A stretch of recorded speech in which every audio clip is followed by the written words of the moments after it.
at episode 5. So we are starting the third week of the Power Hour, Tuesdays and Thursdays, 1 o'clock. Obviously, we're trying to bring in special people to continue to bring in strong content. We're coming from the PPSA garage, from the rack, with the laptop on the green egg, bringing you strong content. Our next guest is someone I've known for quite a while.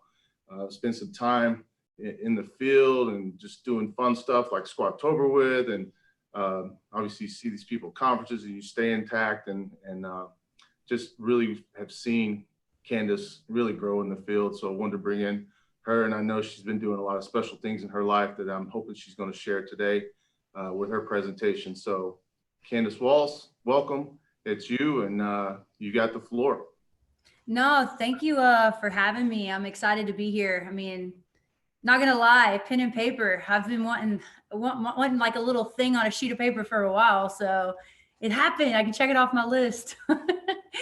So no, I appreciate you for kind of starting this platform and giving a place for coaches to share just another way. So thank you for that, Double A. So yeah, I'll just kind of jump straight in here. Is the screen shared now, right? Okay, so on here, we're just talking about a better you is a better coach. I know it sounds kind of cliche, maybe like a card you pick up in a store. And most of us would probably kind of look at it, roll our eyes, put the card back down. I mean, honestly, half of you probably listening to this wouldn't even pick this card up. So what the heck am I doing on a strength coach's platform on Power Hour of all places talking about this? I mean, I should probably be talking about squats because the Squattober King is on here with me. But what I kind of sat back and thought about is, if I don't talk about this now, when are we going to have time to talk about it? And the last time I checked, all the weight rooms are closed. I mean, you've got schools closed. Pretty much the world is kind of at a halt. So I thought, why the heck not take some time to allow some of the best support staff, strength coaches, people that give all the time, a chance to fill their cup back up. So I hope, this helps you guys, even if it's just 1%. But before I kind of start, I want to take this moment to celebrate all these people and places that have kind of poured into me over the years. And I want to start out with saying, I'm not going to take any credit for this information that I share. These are all things that I've learned from some amazing staff people, mentors, and coaches that, I don't know, just decided to open their hearts and minds and develop me. Because like, Double A said, we all end up running into each other eventually in the field. So I just want to say thank you. And I take zero credit on this whole presentation. So let's kind of just dive straight in. The person you are determines the coach you're going to be. To me, that goes hand in hand with you being a better you and a better coach. This individual here on the slide, I have a lot of respect for this man and what he represents in my life. I think we wouldn't be where we at. I mean, I'm sure Double A, you can talk about this. The coaches that come into your life at certain times affect you in different ways. And my time with this individual and all the people he represents wasn't the best, most fun time. I think half of my time with this individual, I was asking myself, what am I doing with my life? And Double A, I'm sure you've been there, especially your beginning years. You get really frustrated. I mean, you're figuring out who you are. You're figuring out who the heck you want to be. You're figuring out how the heck do I get there while you're surrounded by all these great coaches. But one of the things that he always pumped out and we always pumped out while we were there is the person you are determines the athlete you're going to be or the coach that you are, because we are what we repeatedly do. I feel like habits create who you are. So why would we think we could be this crap person or a person that doesn't have their stuff together, but yet be an all-together coach? And I know some of you are probably sitting there maybe thinking, well, I know a coach that's amazing, but they don't have this together. That's okay. I don't want you to focus on them. I want you to more so kind of just worry about what you can control, and that's yourself. Karma in life has a funny way of catching up with people. So worry about your controllables and just worry about you becoming a better coach. And as a coach, I mean, Double A, right now, you're pouring into the coaching world by allowing me to even get on here. Like, this is a development moment for me. This is the development moment for a lot of people that get this platform. And we also get to develop and mold the future, right? That's what our student athletes are. And they're very, very 18 to 22-year-olds are funny. They act like they're not paying attention, but they are. They pick up on it. Some of them even look up to you and they want to be you. So if you think that you can have this crazy outside life going on and they're not going to notice, you can only hide it for so long. Oh no, Candice, I check myself every time I walk through those doors. I call bullcrap. You're a human, man. You're not a god. You can only kind of keep that up after for so long. Like these long days and long hours, they catch up, they add up. I mean, double A, you've been doing this for a while and you also power lift. Like that's a lot that you put on your body, and all your body recognizes that as a stress, right? Right. And what's crazy is maybe you don't have a mental breakdown, right? I'm not saying everybody does, double A, but you've seen it. Like it comes through in injuries, failed relationships, whether that's friendships or marriages, substance abuse, illnesses, mood swings, stuff that we don't like to talk about, right? We just like to brag about our PRs. But we know the longer you've been in this field, you see it's a revolving door. A lot of people leave, and it's not because they weren't good coaches. They got burnt out. Right. Because their cups were emptying out. I mean, golly, I mean, it's crazy. And to me, that person you are determines the coach, the husband, the wife, the sister, the brother, anything that you want to plug into that person determines that. So in my mind, what can I do for you guys to share a bit of peace that this man and many others have poured into me that changed me, that maybe it's just 1% that helps you out. Maybe you're like, Candice, I'm good. I don't need this. Well, aren't we always supposed to be ever evolving? Maybe one thing I say today could help that. So just remember, the person you are determines blank, whatever you want to fill it in that you're going to be. And double A, you could probably speak on this more than I even could, but I just know this statement is so impactful and for me in different ways. Yeah, there's no doubt. I mean, I've got a great story about this individual, and I also want to apologize because I just realized I've been spelling your name wrong. It's okay. Don't worry about it. I just saw your video and it's like CANDICE, and I'm like, I could have swore I put ACE in. I'm like, I just looked at the post. I'm like, yeah, I've screwed this up for like the last 2-3 days, and I apologize for that. So, well, if anything's misspelled on here, we're even. Yeah, well, I'll fix it. But anyway, yeah, definitely. I mean, this is, probably the first time I really met you and engaged was probably when I came down to visit at Baylor. I don't know, this was probably like 2014. And I got to sit in and be around you guys for a whole day. And,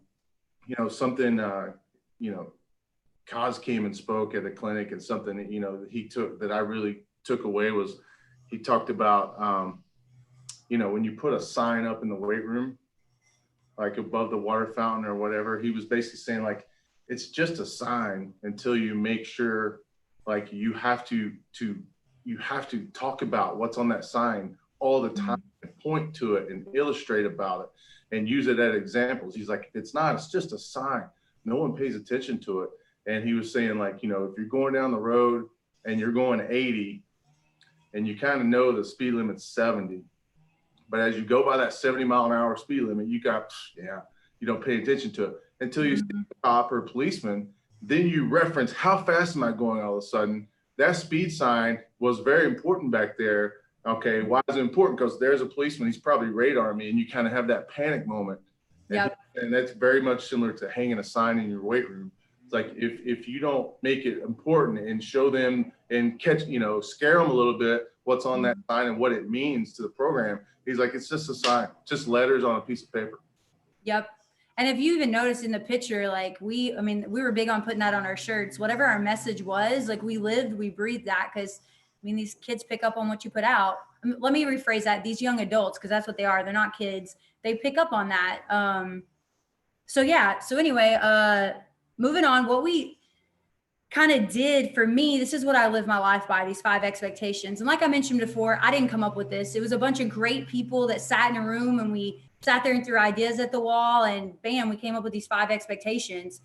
And I'm not perfect at it by any means. We're always evolving. I'm always striving to make it better, but I don't know why these 5 expectations kind of sat with me as much as they did, but I've taken it to UL with me. It's kind of funny because even when I get invited to weddings of maybe like old athletes, and I had 2 athletes that got married once, I wrote them the 5 expectations of marriage, because you can kind of take these and you can morph it into wherever you're at, whatever fits for you. But these 5 things, we lived and breathed by it. And this is what we expected. We set a standard. And what's funny is you're probably wondering like, okay, why is the notorious like Coach D on this slide? The first human being I thought of when I thought of the 5 expectations was Donnell. I was very fortunate when I was at the Citadel to be his GA. He is a man that sets this remarkable standard for people and these expectations, and he refuses to let you drop below it.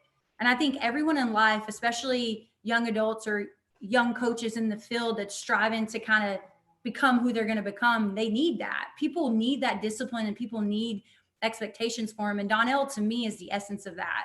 And if you fall below that, this man's going to kick you in the behind so you get up there, or he's going to kick you in the behind and show you a different path on something else maybe you should try. But when I think of expectation, there is no one greater to me that represents that than Donnell. Now, okay, you're asking yourself, okay, 5 expectation, that's great. What is that? The golden rule, man, is the number one. I live and breathe by that. But if you notice, this is my mom on here, Mama Walls. She's one of the kindest people in the world. She's never met a stranger. If you've ever checked out my IG, she's the lady that's always singing and dancing, and that now has become the biggest boxing fan in the world. It's actually quite comical to watch her at one of those.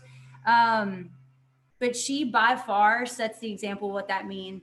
I mean, she will literally give you the shirt off of her back. Treating others the way you want to be treated is who my mom is. And she taught me that, which it's no surprise that I think us as strength coaches, that's what we are. I mean, if you look at our title, we're servant leaders, right? Like, we're called support staff.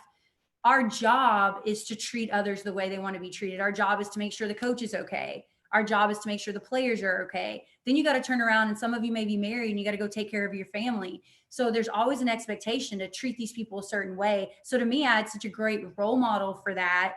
I mean, look at her. She's beaming. Her hair even streams golden rule. Come on. So I just think it's so crazy that we keep this mindset, right? And there's only so much we can give out. So in my mind, I'm like, you can only do this golden rule for so long before you break. So what I did is I went and I switched it around. I'm like, why don't we treat yourself the way you treat others? And I think we forget to do that just a little bit sometimes.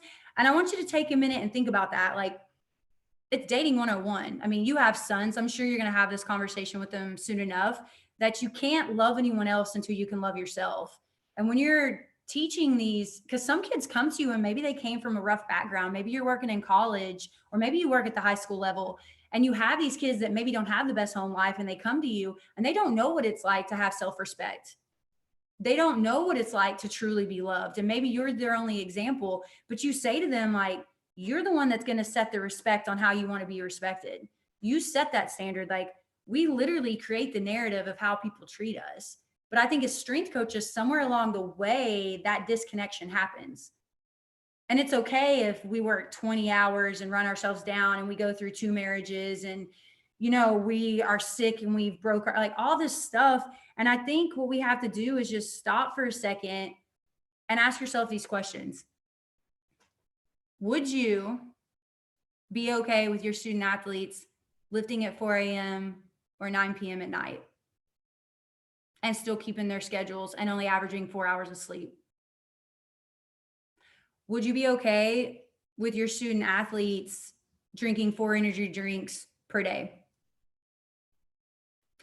Would you be okay with your student athlete missing their uncle's funeral for practice? Now, double A, let me take it a step further. Let me reword this. Would you be okay with your sons lifting at 4 a.m. and 9 p.m. at night with only 4 hours of sleep, with what you know about strength conditioning? Right. Not recommended. Would you be okay with your sons being cracked out on 4 energy drinks a day? Probably not. No. Or get this one. This is the one that's like a freaking, it just gets you in the gut. Would you be okay with your son missing your sister or brother's funeral for practice? So when I think about these things, I just think, oh my gosh, like, and you don't have to agree with me, but I'm going to tell you, I've had a back surgery. I've had a knee surgery. I had a Bell's palsy attack. I've missed several funerals, tons of weddings, relationships, friendships, romantic relationships, just down the drain. I'm going to say I personally wouldn't be okay with that anymore. And if the thing is we want to treat yourself the way you treat others, that's not us doing that, because we would never be okay with our student athletes or our sons and daughters being treated that way. So I just really want you to take a minute and like think about that, like how deep that could go. So to me, that's the golden rule. Now the next piece here, be disciplined, right? Holy crap. You know, Chris Roof, double A. I mean, he's going to kill me for putting this picture of him on there. But do you see this side profile? How could I not? I look at this man and I swear to you, I thought I knew discipline because I was at a military school, right? Like, oh, yeah. No, when I met this man, he redefined what that word meant to me. And I mean, if anybody's ever had interactions with this guy, he is the hidden gem at Baylor. One of the smartest, under the radar coaches I have ever met. I'm blessed to be able to say he's been part of my life and my journey. But to me, when I think of this part of the expectations and discipline, there's no one that would better describe this than Chris Roof. There's just not. I mean, I'm sure double A with your interactions with them, like, God, I mean, could you think of a better word to describe this man? Well, it's crazy. It's kind of neat. I started at SC last year in March, and Baylor came out for track and field on spring break, and they wanted to use the weight room. I just gotten here. I was literally like, I was kind of going through orientation and stuff again, and it was. I remember he came up to me. He's like, "Hey, is there any, our throwers want to lift? Do you mind? Like, I know you're a thrower. Do you mind like seeing what we're doing?" And I was like, "Great, man." Just walking, and then, the rest of the track and field came in, and I guess the pole vaulters and the throwers was asking if they could borrow some chalk because that's something they forgot to bring on their trip. So they're like, "Could we please borrow like 2 blocks of chalk? Well, you're going to use it all week." So of course I'm like, I'm sure we did have it. I don't even know where to find it. So we ended up finding it. But anyway, we gave him the chalk. So here's the best part of the story. Literally like 10 days later, there's a big box comes to my office, and I'm like, what in the world is this? Open it up. A whole thing of chalk and a great letter, handwritten letter, thank you letter from Coach here. And it was like, wow. And I just remember going like, that's a dude, that's a person, that's a real, that's a lost art nowadays. He, one of the biggest blessings to ever come to my life personally and professionally. And I think it's just attributed to, you may only get a snapshot with the person, but what you do with that snapshot of your time with someone is, a true reflection of that person you are determines the coach you're going to be, or the professional you're going to be. And I swear down to his training, like you just mentioned, like how he followed up with you, he is disciplined to a T. And he taught me that discipline is just a way for freedom. I used to think that it was a way to control people. I used to think it was suffocating because of course, I'm stubborn. I don't like being told what to do, but I think what he taught me is discipline truly frees you from all the chaos. We teach that to our athletes all the time, but we're one of the hardest people to coach. Like if you can be a good coach, you've got to be able to be coachable. And I think that's the hardest thing for us to do because there's a lot of ego involved. But being disciplined allows you to think in such a rational way that you can plan your life out better. And I think that's one of the things I didn't understand while I was there with Coach Roof. I just thought, oh, he's getting on to me. It's because I'm a young coach, like this and that. But no, like he was teaching me the power of discipline and how it can release you from these chains that we think we're tied down to. Yeah. We see it all the time with athletes they start off, well, they have X amount of weeks with structured studies / tutor. And athletes that show that they can do a good job of handling it or doing well in class, they start taking the load off of them. Reward. And the athletes that can't put the structure and they don't have the discipline to do these things, well, then they get more loaded on. And like you're saying, now less freedom. Yep. It makes sense when you say it, like the more discipline you are, actually more freedom you have. And now, to me, that really just made sense according to like our concept with academics. And it's because it go into any facet in your life. Like, if you really revert back to the golden rule, like we mentioned, like, okay, we're talking about eating crappy, right? Missing life events. Imagine if you had so much discipline and you planned your day out that you had 30 extra minutes to go to sleep, right? We're always talking like we don't get enough sleep. Right now is great because you have that time. But what happens when we go back to what normal is or whatever that eventually is going to be?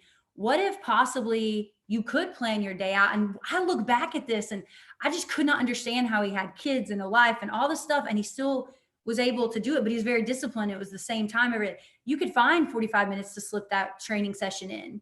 And if you didn't sit there and just talk and carry on for your hour and a half and you disciplined your 45 minutes and you got it done, you could fit it in and you didn't have to train at 4 a.m. or 9 o'clock at night, because been there, done that, guilty. Or what if you could say, no, I'm not going to live today because Candice, I am that GA or that intern that has to have a second job. I've been up since 5. I didn't get off till 11. What if you could take that moment and just recover? Maybe you'll hit your squats the next day so much better. Maybe you'll set a PR because you finally got some sleep.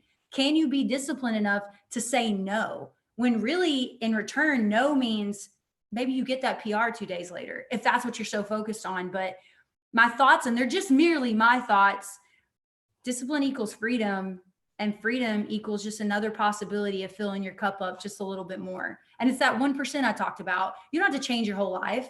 I understand that it's easy for me to speak to this now because I'm in a different position. But when I look back at my younger self, I'm like, wow, I could have changed that piece. I may not have, but if there's that one thing, why not? Maybe that's one less surgery I had. Maybe I don't have the Bell's palsy attack because I'm getting sleep. And I just look at it and I'm just like, wow, younger Candice. And then the next one right here is be relentless. Okay. We've talked about golden rule. We've talked about being disciplined. I think there's something about strength coaches that, we always say anything in life worth having comes with a little sacrifice. I still believe that. I'm not telling us to all go soft and not do anything and not work hard. What I'm saying is this can be one of our greatest attributes and it can be one of our worst, because we're relentless in everything we do. Every time you attack that bar on Squattober, are you not just, you're relentless on it. Anytime you get on the floor, you're relentless in your coaching. For me, when I'm in that ring, I've got to be, right, or my head's going to get knocked off. So the problem isn't us finding the relentlessness. I think it's remembering why we are and taking a second to appreciate those moments, to appreciate the process that it takes. Because, when we're watching a highlight film, right, of, let's say, I don't know, maybe Louisiana's got a football highlight film out there and we see this guy hit a 600-pound squat that could squat 400 before. It's just, we're missing all this time that came up and we just see this big hype moment. But there's so many other little moments that came into it. But you as a coach, do you remember that moment? Do you allow your players to remember that moment so they can really taste that success? It's like good barbecue. It takes a while, right? So I think along the way, we just have to remember to chill out, enjoy the moments, the people and the communities that we're in, because there's an art to it. So kind of like I asked you before, I want you to ask yourself, how many of you relocated more than 5 times possibly in your career? I know I have. I could not name off 3 streets at it, and I lived there for 7 years. I could not name off the top of my head 3 streets in Waco. In Charleston, besides it being Charleston on the beach, I doubt I could tell you 3 cool facts about the city because I had these like freaking blinders on, right?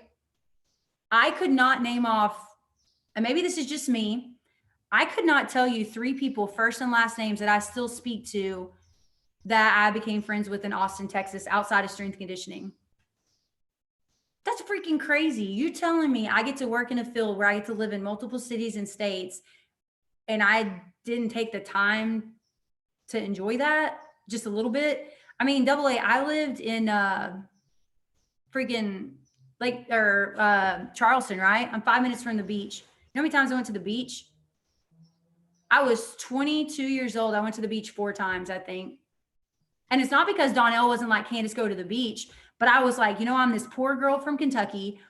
People told me I'd never amount to anything. I'm about to rock this world upside down. I'm going to show them I can do this. And I put these blinders on. I just went, right? You're telling me I couldn't have taken my grad school books to the beach and studied?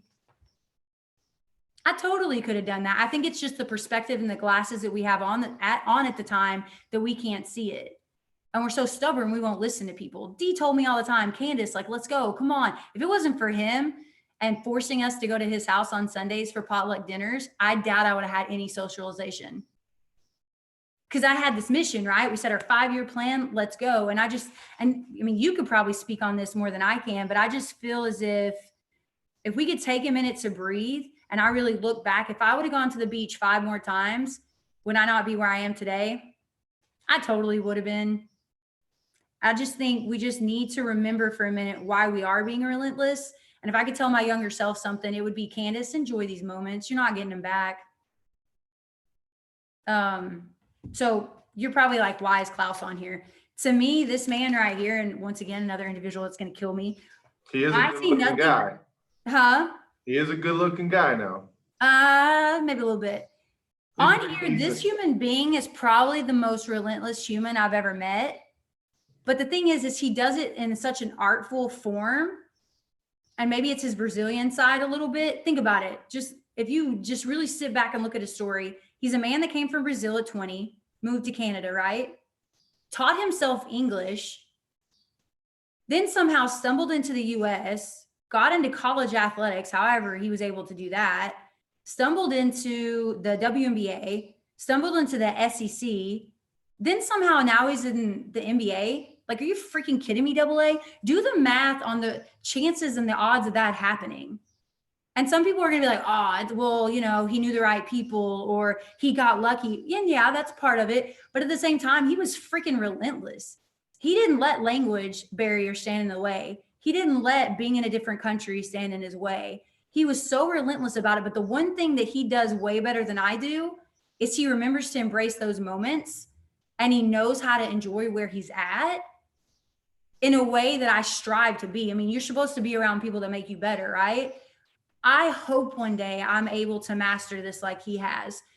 And it's, I mean, anybody that knows him, Double A, you know him, like he's great at that.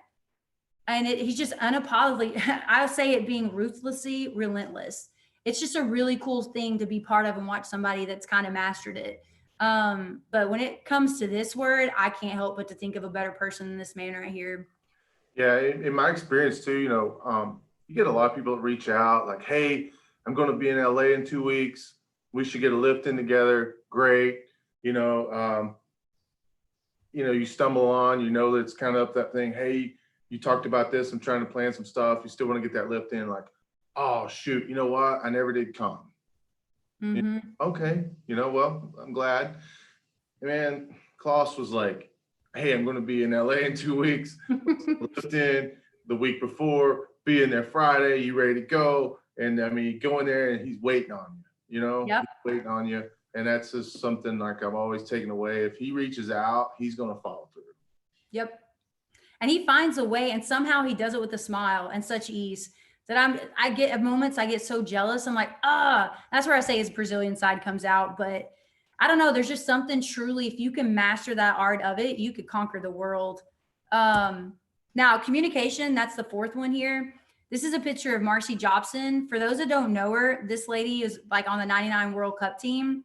She has her own bobblehead, but that's not why I remember working with her, because I will never forget this lady. I was scared to death of her when I got hired at Baylor, but I loved her. I wanted to be her. I wanted to be her player because she was such a good human being. And she was so masterful at communication. Like, I remember we were sitting at halftime and she was giving one of her speeches. And I stood up like I was going to run out with them and go take on the field. Like, and you've probably been around some great coaches that just can say 2 words, give a look, and you're ready to run to, like, go to war for them. And that's an art. It takes time. And for any coach out there that's trying to figure out what their voice is and different ways to, it's okay. Been there, done that. You're going to probably change it 20 different times before you've reached that. But this woman right here, such a great lady. She doesn't have a good taste in sunglasses, though. We always teased her about that. But when it comes to communication, Marcy Jobson, if you ever get a chance to interact with this woman, she's a soccer coach, by far one of the most remarkable people. And what's funny is when these kids graduate, how they come back and they want to tell her about their life, whether that's marriage, whether that's they go on to play pro. She's just so impactful because of her communication. And I think, to me, communication, especially in what we do, it's so key, because right now it's all about this, right? Where it's all about hearing, liking. There's an art to it, and I think it's been lost. But I think if you can figure that out, kind of like I said with being relentless, I mean, the world's your oyster, right?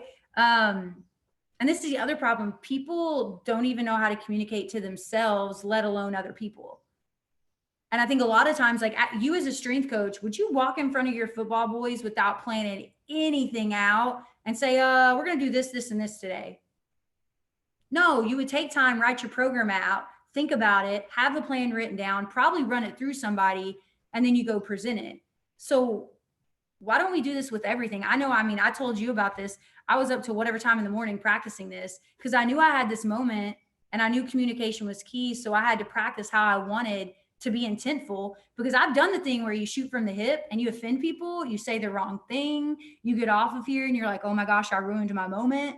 So I think communication is such a lost art in today's world because it's as easy as a like or a swipe or a text.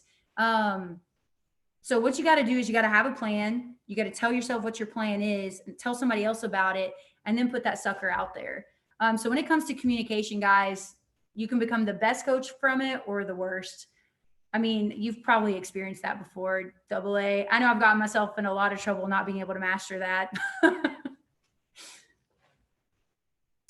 Let's see. And There's, I mean, no doubt. I've shot from the hip before on a major thing before, and it blew up right in my face. This was probably like, it was for a job interview somewhere, and I'm like, shoot.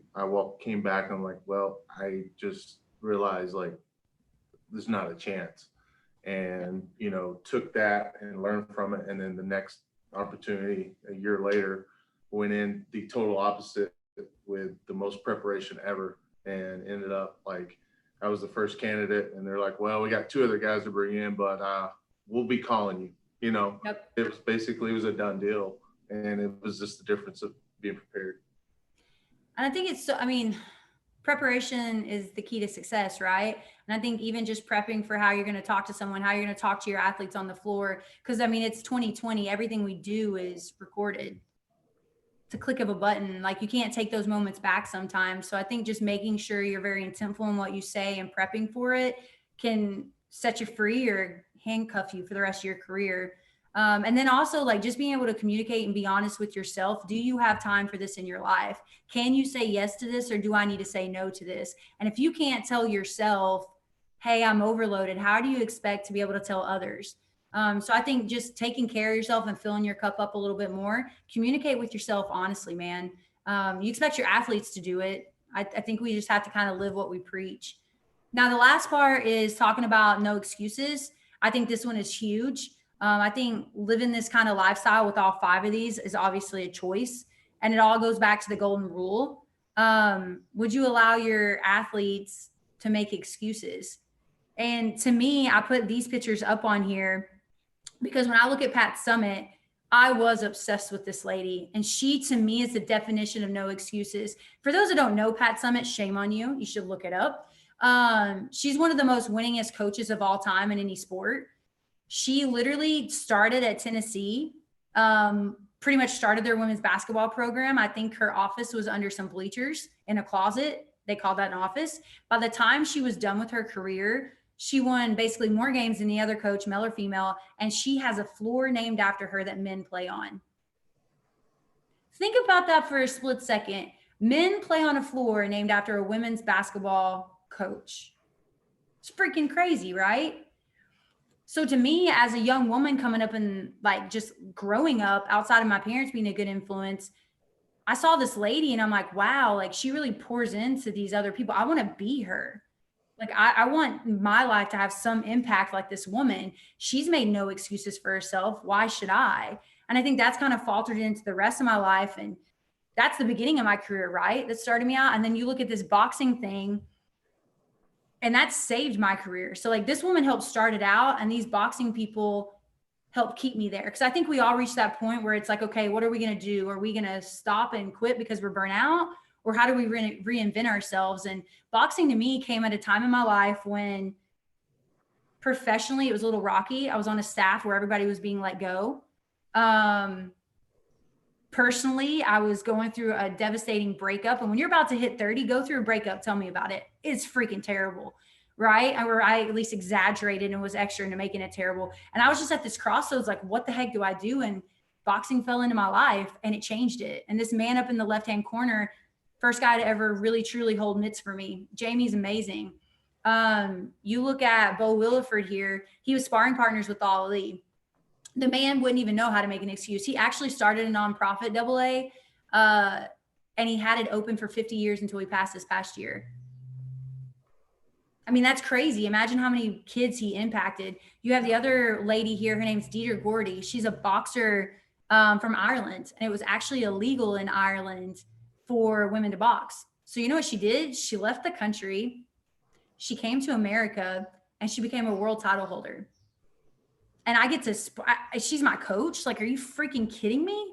And then you look at the other guy up top. He's from Canada. He came to the States to make something of himself. And then you have the last guy here at the bottom. He was in prison for 25, 30 years, got out. 90 days later, he's coaching Roy Jones Jr. in Russia. And now he's my boxing coach. So I've been so blessed on my journey. And I'm not saying this to brag about him. I'm saying, look at all these coaches that's poured in and they changed a 30-year-old's life. Imagine your job working with the 18 to 22-year-old, how impactful and inspiring you could be. So my point to say all of this is you got a choice, guys.